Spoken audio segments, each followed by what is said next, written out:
আসসালামু আলাইকুম প্রিয় দর্শক, অন্য মঞ্চের আলাপচারিতায় আপনাদের সকলকে স্বাগত জানাচ্ছি। নমস্কার, আমি তরুণ ঘোষ। ঢাকায় 26/11 জঙ্গিরা ঢুকছে। মুম্বাই হামলায় যে 26/11 যেটা পরিচিত সেই নামে, সেখানে হামলাকারী যারা আছে তারা আস্তে আস্তে ঢাকায় ঢুকছে। তা আমাদের কাগজেও এটা নিয়ে একটা খবর বেরিয়েছে।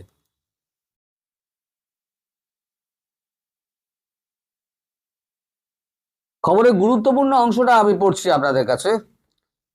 সেটা লেখা হচ্ছে, সূত্রের খবর 30শে জানুয়ারি করাচি জিন্না বিমান আন্তর্জাতিক বিমানবন্দর থেকে বাংলাদেশ এয়ারলাইন্সের BG342 ফ্লাইটটি 113 জন যাত্রী নিয়ে স্থানীয় সময় ভোর 4:20 ঢাকার হজরত শাহজালাল আন্তর্জাতিক বিমানবন্দরে অবতরণ করে। অভিযোগ উঠেছে, এই উড়ানে সাধারণ যাত্রী হিসেবে অন্তত 11 জন লস্করের জঙ্গি বাংলাদেশে এসেছেন।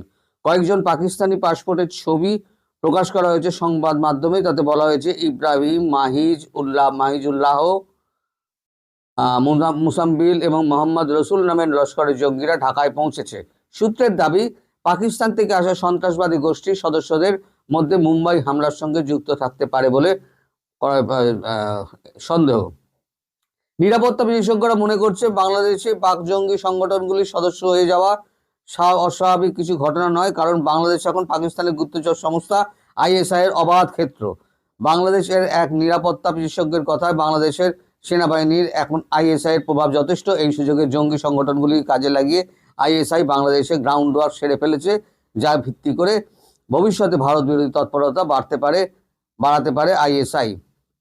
আওয়ামী লীগ প্রথম থেকেই অভিযোগ করেছে, 2024 সালে জুলাই আগস্ট আন্দোলনে জঙ্গি গোষ্ঠীগুলি সক্রিয় অংশগ্রহণ ছিল। এছাড়া গত অক্টোবরে পাকিস্তানের মারকাশি জামিয়াতে আসলে হাদিসের নেতা হাফিজ সাঈদের ঘনিষ্ঠ সহযোগী ইমতিয়াজ ইব্রাহিম জাহিদের বাংলাদেশ সফর এবং সীমান্তবর্তী জেলাগুলিতে তাদের নিয়ে যাওয়ার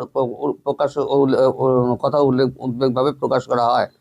নিরাপত্তা বিশেষজ্ঞদের মতে, নির্বাচনের আগে এই পরিস্থিতিতে ভারতের পূর্বাঞ্চলীয় সীমান্তে এবং বাংলাদেশের আভ্যন্তরীণ নিরাপত্তার জন্য বড় উদ্বেগের বিষয় হতে পারে। রাজনৈতিক মহলের যুক্তি, সংস্কারের নামে বর্তমান প্রশাসক দেশের নিরাপত্তাকে ঝুঁকির মুখে ঠেলে দিচ্ছেন। মানে মোহাম্মদ ইউনূস দেশকে ঝুঁকির মুখে ঠেলে দিচ্ছেন। এখন আপনারা বলুন, এই বাংলাদেশকে কি করা যায়? এখন আমাদের স্বরাষ্ট্রমন্ত্রী কিছুদিন আগে সেভেন সিস্টার্সে দাঁড়িয়ে অমিত শাহ একটা হুমকি দিয়েছিলেন। দেখুন, আপনারা সবাই জানেন অমিত শাহ হচ্ছেন আমাদের স্বরাষ্ট্রমন্ত্রী। তিনি দেশের অভ্যন্তরের ব্যাপারটা দেখেন। তা স্বরাষ্ট্রমন্ত্রী প্রতিরক্ষা মন্ত্রীর বক্তব্যকে স্বরাষ্ট্রমন্ত্রী বললেন কেন? ভারতবর্ষে কিন্তু এগুলো ঘটে না, যে এক মন্ত্রকের মন্ত্রী আর এক মন্ত্রকের কথা বলবেন, সেটা কিন্তু ভারতবর্ষে হয় না। হঠাৎ তিনি বললেন কেন? কারণ তার কাছে এই স্বরাষ্ট্র দপ্তর সম্পর্কে এমন কিছু খবর এসেছিল, যেটা নিয়ে তিনি মত প্রকাশ করেছিলেন এবং বলেছিলেন, দরকার হলে আমরা ভেতরে ঢুকে আঘাত করতে পারি।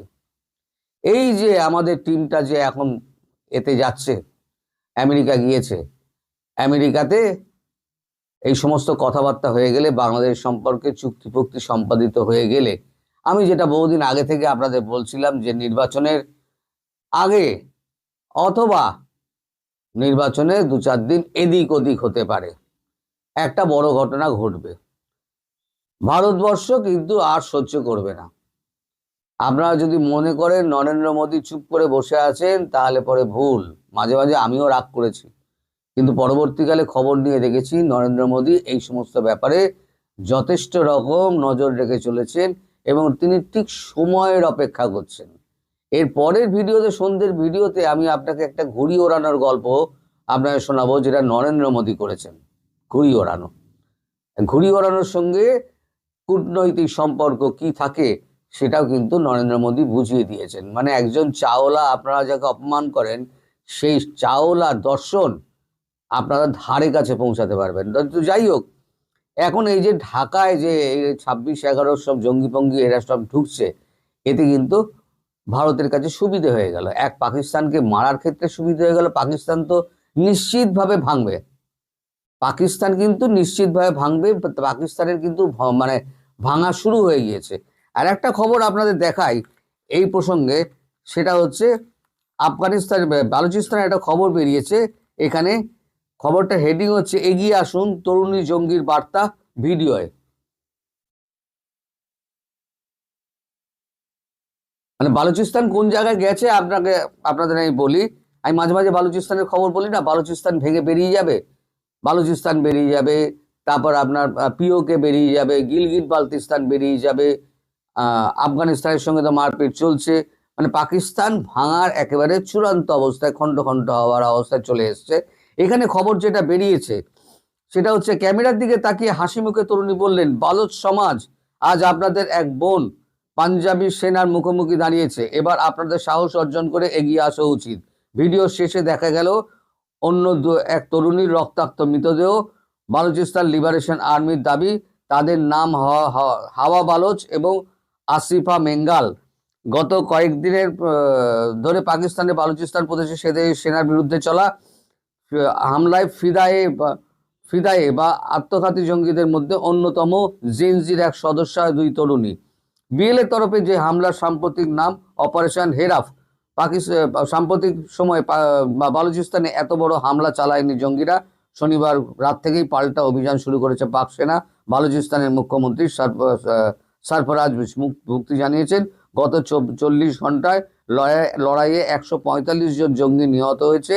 পাক সেনাবাহিনী 17 জন এবং 31 জন সাধারণ নাগরিকের মৃত্যু হয়েছে বলে তিনি জানান।